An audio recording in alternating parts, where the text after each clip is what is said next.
Hey, hello, hi. Welcome to and or back to the EquiTheory podcast. I am your host, Jill Treece. I don't know why I fell asleep saying EquiTheory podcast if you're watching. This episode is just a heads up.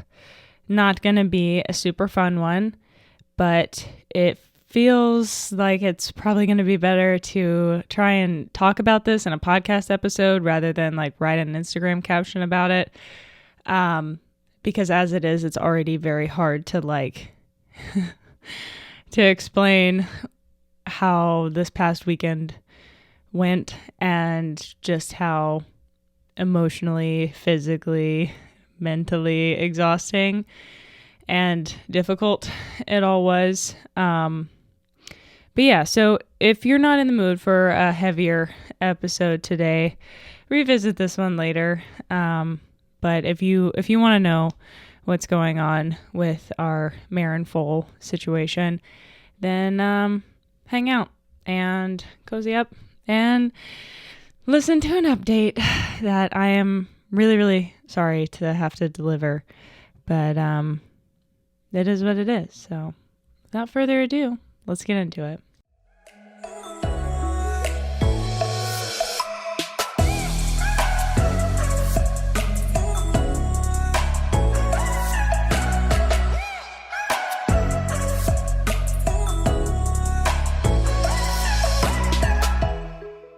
Okay, so obviously last week, well, I'm recording this a couple days later on a Thursday, but Tuesday there was no episode, and that is because nothing really got settled until Monday, and this was a process that was happening for the duration of the week, and then everything ramped up on Friday.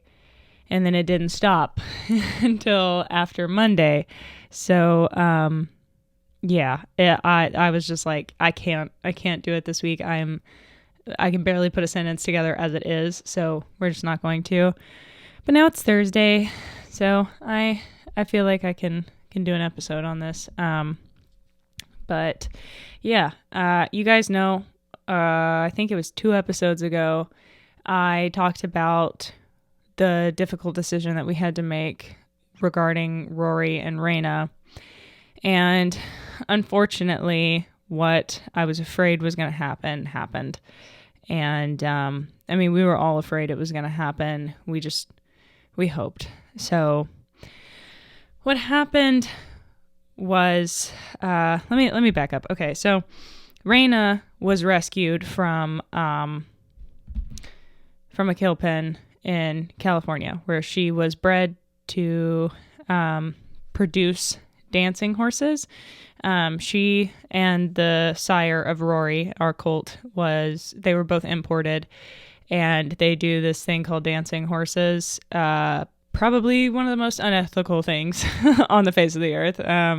They tie the head to the chest in like a fixed roll cur and make them dance in place. It's terrible and not great. So that's what Rory would be doing if he wasn't with us. And I'm normally pretty PC and not trying to offend anybody, but maybe there's somebody that does dancing horses ethically, but these people do not. And I just don't understand why some people want to work with animals if that's how they want to do it. So it's terrible. Horrible, awful. And so we got her out of a bad situation, at least. So Reina was bred in California with her feet in the condition that they were. And I'm going to do a brief recap because I'm 90% sure I talked about all of this 2 episodes ago. She got rescued from an equine rescue in North Carolina, went there, and then they were like, hey, can you guys take her? And my boss was like, yes. So now she was here, and she gave birth to Rory. My timeline is very messed up, so I'm going to ballpark things. I think it was 2.5 weeks ago, or maybe it's 3 by now. And we tried for another nurse mare, but this nurse mare was not all about Rory, and Reina was not happy, obviously. And it was a very heartbreaking situation to attempt to take her baby away from her. And we all couldn't do it. And, my boss and I discussed it, and, our vet discussed it with us, and we both just came to the conclusion that Reina would probably rather spend the rest of the time that she has left on this earth with her colt rather than, have him ripped away from her and then us try to rehab her, because the bones inside her feet were ski tipped. So if a normal coffin bone looks like this right here behind me, a triangle, it had a ski tip on it. So you can Google ski tip coffin bone and see a picture of it, or I'll throw one here. And she was really, really, really foundered. And we had seen some improvement in her soul depth, but the more pregnant she got, the more weight was on her. And we were stuck between a rock and a hard place.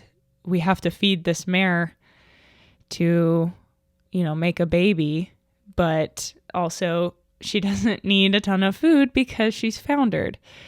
And so, yeah, it was a very stressful, horrible process the whole time of never knowing what the right call was and if we were being ethical and doing the right thing for the horse, and her baby. And what would Reina want in this situation? Do we know? Are we being anthropomorphic? Are we putting our human emotions into her? Are we doing what's right for her?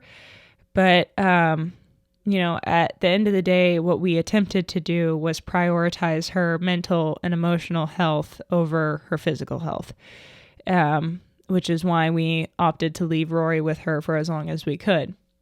So we set up a round pen for her that had her fodder, her hay, her alfalfa, everything that we had been feeding her throughout the entire pregnancy. She was all set. But what we were really afraid of was when she gave birth to Rory, that her bones would descend through her soles because of the hormonal changes of giving birth. And that didn't happen until I think it was about a week after Rory was born.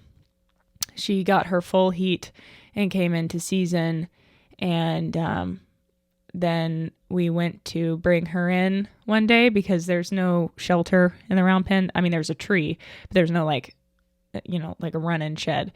So we had to bring them into the stalls.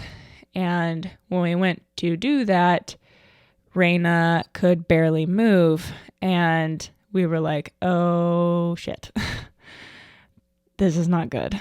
This is what we were afraid was going to happen. And now we're going to have to make a decision here. And so I talked to my boss and I was like, you need to have a look at this and we need to talk about what we're going to do. And so we did. And it was so hard. I mean, even having Reina and Rory in the stall, when Rory would go, because there's like a little backyard, we'll call it. It's not like a run out area. It's like a little yard and like probably still too small for a big dog. And, it's where the stalls let out. And so we had her and Rory in the stall and they had the little yard area. And when Rory would go outside of the stall, Reina would get worried about him. And she can't move because her feet were in so much pain. And she would be turned around and couldn't get back over to her hay or water. And we immediately when all this started happening, we started making arrangements for a nurse mare to come, and trying to find one this late in the breeding season and foaling season. That's the things. And so we were trying our best, but while we were waiting on all of that to get in motion, Like I was having to bring buckets of water to her because she couldn't move to drink. And it was really, really, really awful.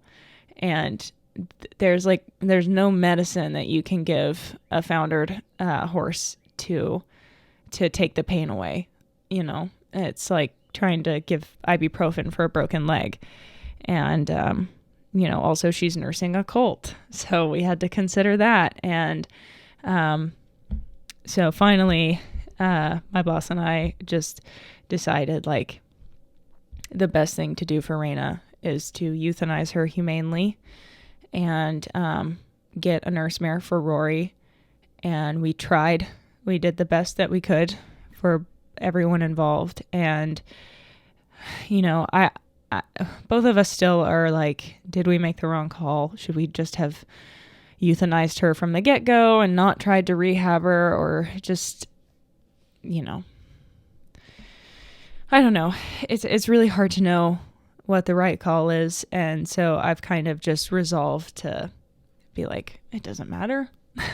We really tried to do what we thought was right. And we gave her time to get to know her colt and be with him and be a mother to him. And he got to know her. And now we had to have a really hard weekend. So we got a nurse mare arranged from a place in Kentucky. They sent us a mare named Skippy, and Skippy had lost her foal the weekend prior to us calling them.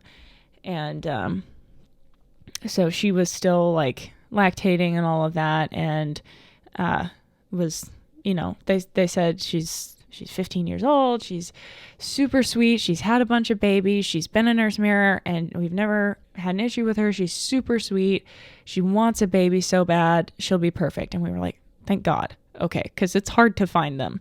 And so she got put on a trailer, and she came in Friday night. I think it was like a 9-hour drive. And so I made up a stall for her Friday night, and I had to milk her on Friday night, which was a new experience for me. Have never done that before. And she was really polite and sweet about it. And with my ignorance of me being like, I don't know how to do this. And so just to alleviate some of the pressure on her bag. And so we did that. And then on Saturday morning, we had our vet come out. And I heard a very strange sound. I'm sorry. I think that was the chickens. They live right next door to my house. There's the chicken coop. But anyway, so on Saturday, we called our vet out to help us through the process. And I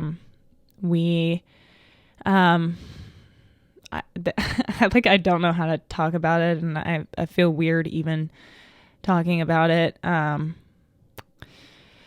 yeah, we euthanized Reina at 11:30 on Saturday morning, and it was really, really hard because she couldn't move, but we had to get her out of Rory's sight. Just didn't want him to see that. And, you know, I don't know if that's like, if you're supposed to let them see or not. Our vet was pretty much like, absolutely not. So I don't know. I think there are different schools of thought on that. But part of me, after spending the entire weekend with him, part of me thinks that Rory might have known something was wrong with his mom. You know, because they have a bunch of instincts all like that come with the operating system, the factory default, if you will.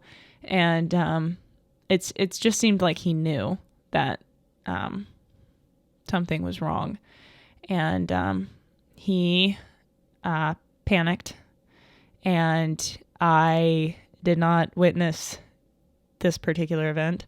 I've seen far too many euthanizings for my liking. One is enough, but I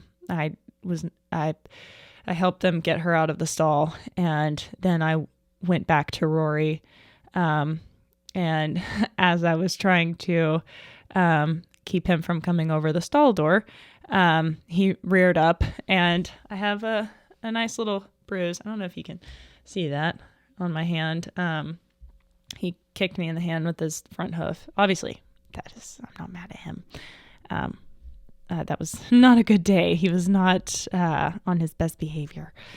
But then it was just a matter of trying to keep him calm and, as comfortable as we could, reassuring him, it was really hard because, you can't just tell them. They don't understand.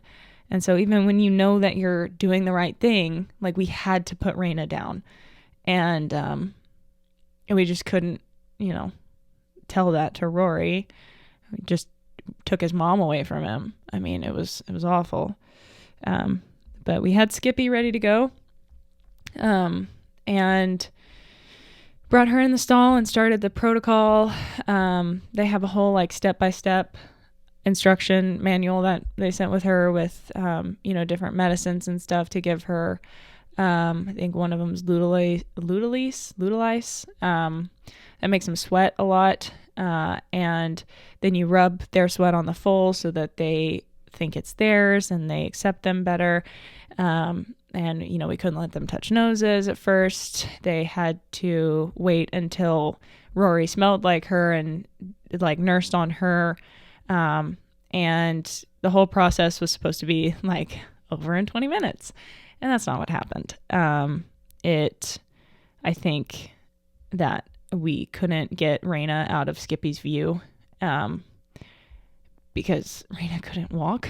And, I think it really rattled the mare, it sucks. The whole thing was so awful. And that's not something that we had planned on or wanted to happen.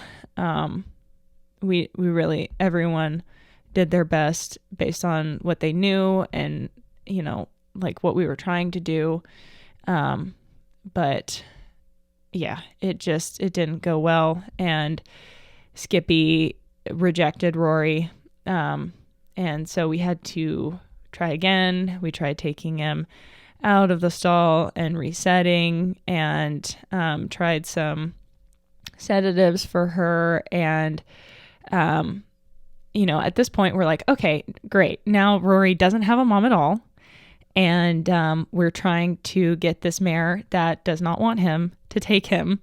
And we also have no way to feed him now. I mean, obviously our vet had Folac and stuff, which is to make them a bucket baby. So they drink out of a bucket. But they don't, at least from what I understand, they don't get the nutrients they need. They don't get the same, diet, I guess. And so we were like, this really needs to work. And so we tried everything. We were on the phone with Skippy's owner and the nurse mare people trying to get it to work. And for reference, just to back all of this up, on Saturday when all of this started, I woke up at 4 a.m. stressed out of my mind, couldn't go back to sleep. So I was up at 4 a.m. and then we went down and spent some time with Reina at 8, and then did all of this starting at 11:30 a.m. and then got we just kept trying everything we could to get these two to bond, and Skippy was just no. And I can't blame her because her day and day prior was very bad. She had a 9-hour trailer ride, then got here and then witnessed some scary things. And then, she had been talking to Rory and she seemed so into him. And then the second that they were supposed to bond, she was like, absolutely not. That's not my baby. What are you guys doing? And so then it was just kind of a tragic rest of the day, trying to organize feedings with Rory on a mare that did not want to feed him. And it was kind of the worst weekend of my life, and the worst weekend of my boss's life and my vet's life. I mean, all of us were heartbroken and angry that we weren't able to make this work, and we're trying to help this poor baby and feeling so awful for Skippy. And then we were like, okay, it's not happening. And so I think I finally went. Oh, the other thing that happened on Saturday is that Skippy colicked at the end of the day at like 10 p.m. And how could she not? I mean, her situation was so awful. And it's just so bad. At 11:30, I finally walked in my house after the vet came back out to help Skippy, and then she was fine. I think she just got a little stress, gas cramp, and she was fine. And then I walked in my door at 11:30. So I had been up and doing things from 4 a.m. to 11:30. I could barely put a sentence together. Like, I was not good. I did briefly lay down in the barn aisle and take like a 15-minute break, but other than that, I was on my feet doing something, or running to the vet to get this medication or this one, or calling this person, or doing this with the baby and this with the mare, and it just is all such a blur. And then on Sunday, we got in contact, and remind you, this is Memorial Day weekend, so like everybody's off. But on Sunday, my boss got a hold of a nurse mare situation in Florida, and they had a mare named Romy, and they do their mares chemically. They don't have mares that, lose their babies. It's not like an organization like that, where like with Skippy, her baby died the weekend before, and I guess they have like contacts and stuff. People reach out to them. But this one is all chemically induced. And there are some nurse mare outfits that are like, they take their own babies away and then make them bucket babies so that they can send the mare to other people as a nurse mare, which is super awful and unethical. And I'm not sure about where I fall on the ethicality of chemically inducing mares. With Skippy wanted a baby, at least that's what they said. And she was talking to Rory like she really wanted him to be her baby. And I don't know what happened. I have ideas, but it wasn't going to happen. She was not into it. And so we got scheduled to get Romy from Florida. So she hopped on a trailer on Saturday and was headed here. And so we had to take care of Rory all day on Sunday. And then on Monday, Romy got here at about 8 or 9 in the morning. And Sunny, my boss, and I were here at 6 a.m. wide awake, just waiting on this to happen because we didn't know when they were going to pull in. And she got here and it all happened very quickly. I felt so bad for that mare. Like, they prep them. So they've been on the meds and stuff for a little while before they get here so that they're ready to go. Because it takes a couple of days for all of their hormones to get going, to like have a bag and milk production and all of that. And so she got here and we stuck her in the stall and gave her the shot. Like, the lady pulled her off the trailer and went at it. And I was like, whoa, okay, she doesn't get a break at all, this poor thing. I hope that she is, chill with all of this, because I would be like, let me have a nap, please. So she was good, and we took her through the whole process of meeting Rory, and she took to him like a fish to water. And she absolutely loves that baby. and she is guarding him from all of the geldings. On Saturday night, we had to separate Rory and Skippy because Skippy was being rather violent towards Rory, which resulted in old Jill here having a breakdown in the stall because I was like, where did I go wrong? I'm studying to be a behavior consultant. All I care about is making sure that horses are treated well. They have a high quality of welfare and life, and the things that happened this weekend were just like, I couldn't win with anybody. Like, everybody was suffering, including me and the horses. And it was just terrible. And I just fell apart in the stall because I was like, no matter what I do here, like, I can't win and I can't help them and I don't know what to do. And anyway, one of the nice things that happened on Saturday is that Rory had the run out area to himself. And when I went down there to check on him that night, all of the geldings in that field, I think right now it's Wiley, Beamer, Danny, Dexter, it was Simba, and Demi. And they were all lined up at the back gate, and they kept watch over him and were just standing there with him when I came down, and they were all asleep, just the hip cocked and their eyes closed. And I was like, thank you boys so much. You guys are angels. And so, yeah, the geldings would have been happy to have him as their child, apparently. But yeah, so Romy took to him, and she absolutely loves him, and she is not understanding that he is besties with all of those geldings. So she is keeping a very close eye on him and making sure that he stays far, far away from all of those boys. And it's really funny in a weird way that, with Reina, because she couldn't move, she couldn't really like discipline Rory in any way. So he kind of just had the run of wherever they were at. But Romy has rules, like seriously has rules. If she wants him to stand quietly next to her, she will make him stand quietly next to her. She will herd him wherever she needs him to be.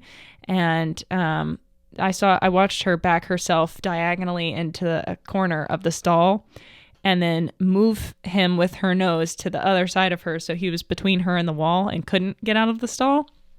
I ended up shutting the back door of the stall so she could get some rest because she was so worried about him going to say hi to the geldings. But, she just hasn't settled in yet. She doesn't know everybody, and that's her baby.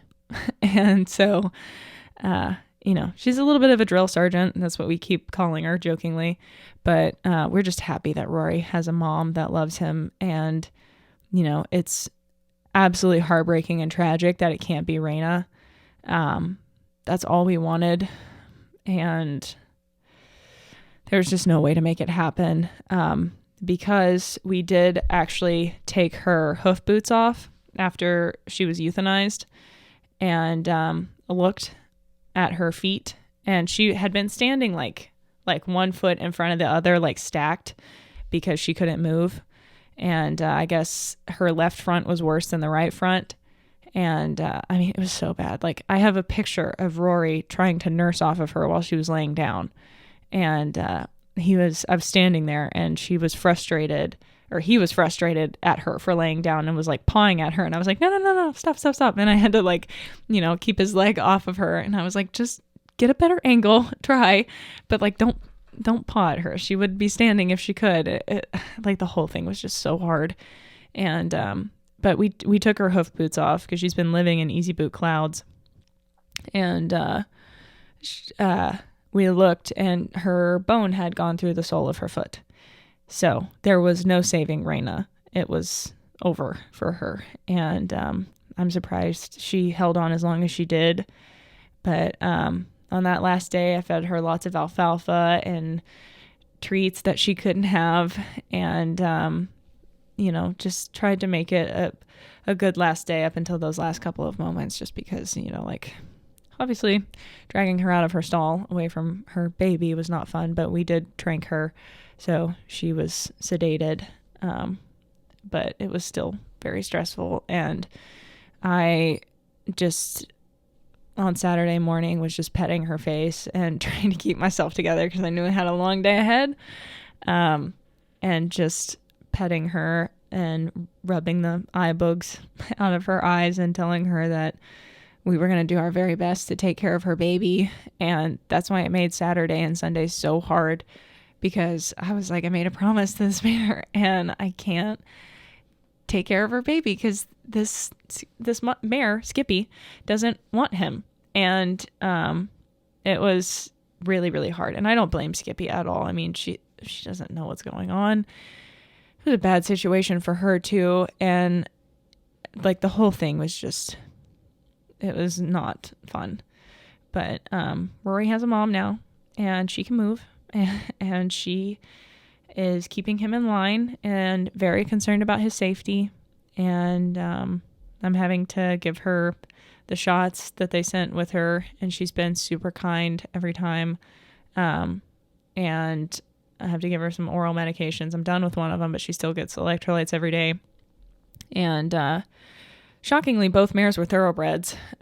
Usually they use like grade mares, quarter horses. But Romy is a thoroughbred. She's very cute. Her name is It's True Romance.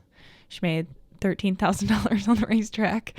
Not very good, but she's very sweet and she really cares about him. And that's ultimately what matters the most. And he is so restful now. He doesn't seem worried at all. He seems very happy and content with her. And I mean, when we first introduced them and she accepted him, like he just like rubbed his head all over her, just like could not stop touching her and rubbing on her and loving on her. Like it was so unbelievably sweet. And I'm so thankful that he finally has a mom that cares for him, because it was really rough for a couple of days. And like, I don't know. It was just not good. And those were probably the hardest couple of days of my life. And then I had some personal life things happen in the midst of all of that just made it so much more stressful and so much worse. And like, I wish that I could paint a clearer picture of what happened that weekend. But because I do think that it's hard to fully understand like how difficult the whole thing was. But I do think that even if I was able to communicate it all verbally, it's very different to say I was attacked by a lion versus actually being attacked by a lion. Like the feeling of what was happening is very different than just hearing it secondhand. And it was absolutely dreadful. Like I have never experienced something so bad, and I have never been so tired and exhausted. Like not just physically, like body is sore everywhere from being up and doing stuff all day and, you know, wrestling gigantic animals. It was just mentally and emotionally so much. And yeah, I truly hope that we never have to go through anything like that again. And I hope that none of you guys ever have to experience that. Yeah, it's just not good. And there's a lot of other things that happened, and I just really don't feel super comfortable talking about it just because, you know, it was just really hard, and not something that I feel like I need to really get into and be judged for, really. I just want to be very clear that everyone involved, me, my boss, our vets, everybody that helped us that day, all anybody wanted was to make sure all of the horses were happy, healthy, safe, and cared for, and weren't afraid. And it was very hard to meet all of those goals. and we were trying really, really hard. And there was just no right answer, seemingly. But now Skippy is going back home. She I think she left today, and can't get away from us. Poor thing. I mean, she just got thrown here and just thrown to the wolves. And it like genuinely makes me so sick to my stomach for Skippy. I feel so bad for her. And just obviously confused and just not into it. Whereas like Romy was like, oh, okay, I live here now. My baby. Cool. Like she had no problem with the adjustment. And, yeah, so, I guess it's not for every mare, but, yeah, I don't know. The whole thing is just, it's really hard to talk about. And I'm very nervous to put this episode out because I don't know how it's going to be received. But I hope that the viewers and listeners have enough faith in me to know that it was very hard on everyone, and we tried our best to make sure that we put the animals first, and we did. I mean, I didn't eat or sleep for like 3 straight days. It was awful, and so now I'm still trying to recover from all of it. And like eating and sleeping wise and mentally, emotionally, because like Saturday was so fast. It felt like none of us even had time to grieve Reina. But, at the same time, like, I don't know, it didn't even really like, and it might sound awful, but it didn't really make me super sad to see her pass, because seeing her alive and suffering and in pain was so much worse. Like, it was so hard to watch Reina. I mean, just to lead her to and fro the field the one time we did was like it put a massive knot in my throat. And I was like, oh my God, I can't do this. Like this cannot continue. We have to do something. This is just straight torture. And, we didn't know until we knew, but like, we were all very afraid that was going to happen and had just hoped it wouldn't. And our vet didn't think it was going to happen. And like, we tried and we were just wrong. And that's what sucks. But, one thing that I am very thankful for outside of Rory having a mom now is that day that we realized that we were going to have to euthanize Reina, and we put her out, and I had a big knot in my throat and I was just about to break down and cry. I felt something on my shoulder and I turned around and it was Azula, and I just like threw my arms around her neck and was like, thank you for being you and just being here, because you are the best. And Rue is she's special. And I get a lot of the same energy from Rue that I do from Rory. I will not be purchasing Rory. I will not be taking him. No, thank you. I do not need any more. I don't need the 2 that I have. But horses. But I do get a lot of the same energy from him. He is absolutely fearless. He is not afraid of anything or anyone. And that's what made it so hard on this weekend, to see him actually scared for the first time ever.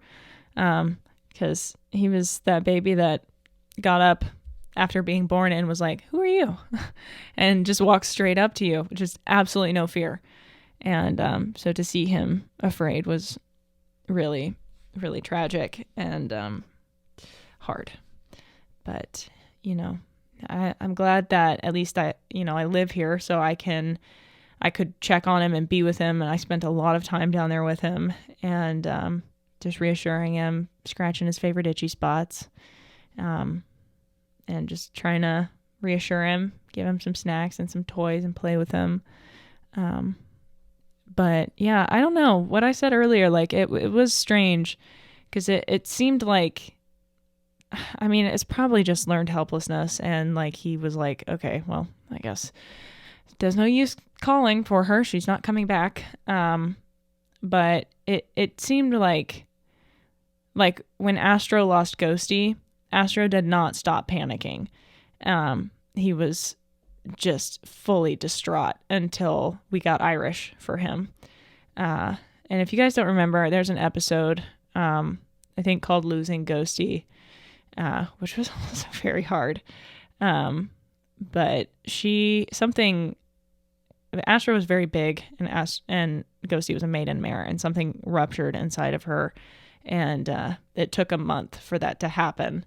But she ended up colicking and passing. It was very traumatic because I was the one that found her cast in the stall and had to unroll her and speed to the vet. It was dreadful. But she, when we had to do that with Astra, he just never stopped being afraid and panicking. Whereas, Rory just, it was it was probably like an hour, and then he just kind of settled into, okay, I guess this is my life now, which was equally tragic, but also like, at least you like us and you can like kind of take solace in the fact that we're all here for you and trying to take care of you. It was rough, very, very rough, but there's not really a whole lot else to say, I think, on this episode. I just hope that if you have watched this far and listened to the whole spiel to, I know that usually the listeners of this podcast are pretty dedicated horse people, and can empathize somewhat and have some compassion for the situation. But please, if you are feeling like commenting something tragic or like giving advice, just don't. Like any other time, I am so open to people's opinions and advice and hearing other people out. But like, this is the one time that I'm like, I want to rest and recover and take a breath. Because it was just like Skippy faked us out a little bit. Like we thought she was going to take Rory, and we all, broke. We were like, cool. All right, we can finally all go take showers and eat something and take a nap. And then I went back down an hour later to check on them, and she was kicking at him and pinning her ears and biting at him, and it was not good. And so with Romy, none of us could take a breath for like 2-3 days after. I think today's the first day that we've all been able to be like, oh, okay, that's fine.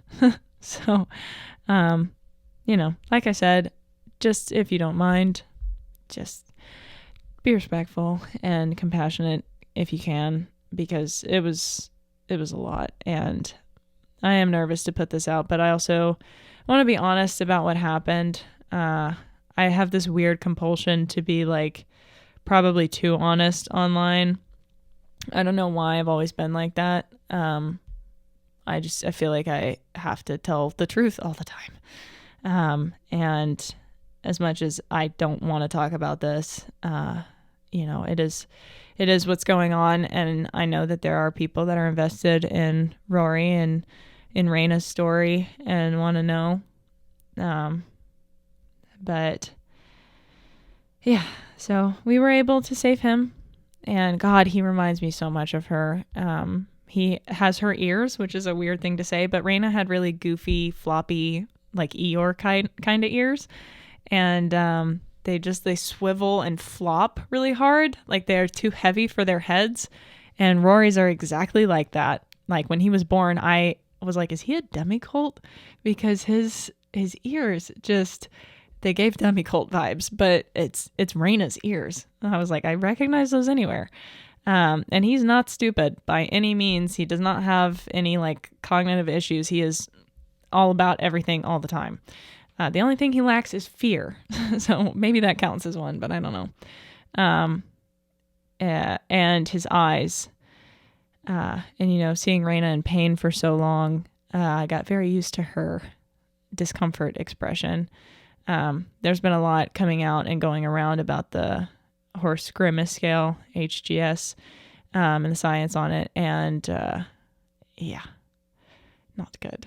And for Rory, his pain was emotional, and he has a very similar expression to Reina, like the dead exact eye. I don't know. It was something that I wish I didn't get to notice a similarity in. But yeah, I'm shocked, but also not shocked that I made it through this without crying. I kind of feel like I'm just too tired for anything at the moment. But tonight, it's 2 p.m. right now. Tonight I have my hour patron meeting, because I had to cancel the last one because all of this was happening this weekend. So now we're doing 2 this month. So if you're interested in jumping on a group Discord video audio call, it's like Zoom, but on Discord with me and everybody else that's a member, you can check out the EquiTheory Patreon. There'll be a link to that in the description and the show notes. But yeah, we're doing one tonight to make up for last week. Normally do it at the end of the month, on a Thursday for some reason. But so there will be another one at the end of this month, which is currently June. So if you're interested in joining, we do them monthly, and you guys can ask behavior questions and stuff. So, I'm trying not to let this episode run too long because I have so much that I am behind on now, because I could not do anything for the past 5 days except deal with Rory and the absolute trauma chaos. So if you are interested in joining, obviously you won't be able to do the one for today because it will have already passed by the time this goes up. But you can join for the one at the end of the month if you want. You can ask questions, hear other people's quandaries and how we all work through it, get advice from other people. I really like them because, my areas of expertise and where I've done a lot of really deep studying are different from other members of the group, just based on, what they've been dealing with. So they might be an expert on, kissing spine, or an expert on hoof care because they've been dealing with hoof issues and they had to look a lot into it. So it's really cool to see a meeting of the minds like that, if you will. And they're pretty chill. We usually start out talking about horses for the first hour, and then it inevitably devolves into just random life discussions. So if you're interested, that is on the table, and Discord community things. But yeah, you can look at that in the link in the description if you want. Weird episode to plug that on, but just thinking about everything else I have to do today to get done with that. To get done with today, really. See, brain's not all the way here yet. It's on the back shelf at the moment. Just trying to get it down. Need a ladder. But anyway, if you listen this far in this episode, thank you so much. I really appreciate it. Yeah. I don't know what else to say. I hope that this is received in the way that I want it to be received, in reverence for Reina and gratitude for Rory, and major gratitude to Romy for accepting him, and just that it seems to be going well at the moment. Dare I say over? I will not, and I be knocking on some wood. But yeah. So thank you guys for listening, if you did, and be sure to subscribe. I promise all the episodes are not like this. If you're listening on a podcast app, then I'm pretty sure you subscribe or follow, depending on the app. If you're watching on YouTube, this podcast is available everywhere you can listen to podcasts, and usually I'm talking about much more fun things. Lately, things have been difficult, but I do like for the episode to be a little bit current, even if that means some weeks I don't get to have an episode up. If I was intelligent, I would probably batch them, but recording them in advance just doesn't feel right to me, because then I forget what it's about, and my brain doesn't work like that. So maybe in the future I'll get better at it, but for right now, this is where we're at. So thank you guys so much for listening and watching and following, and for those of you that said kind words and encouraging things for Reina and Rory and reached out to me about it, I really appreciate it. And if I haven't gotten back to you, I'm sorry. I'm so busy. I can't. I'm stress. But yeah. So I'm going to let you guys go. Have a good one. Take care of yourselves. Hug your ponies. And yeah, I'll catch you guys next Tuesday. Bye.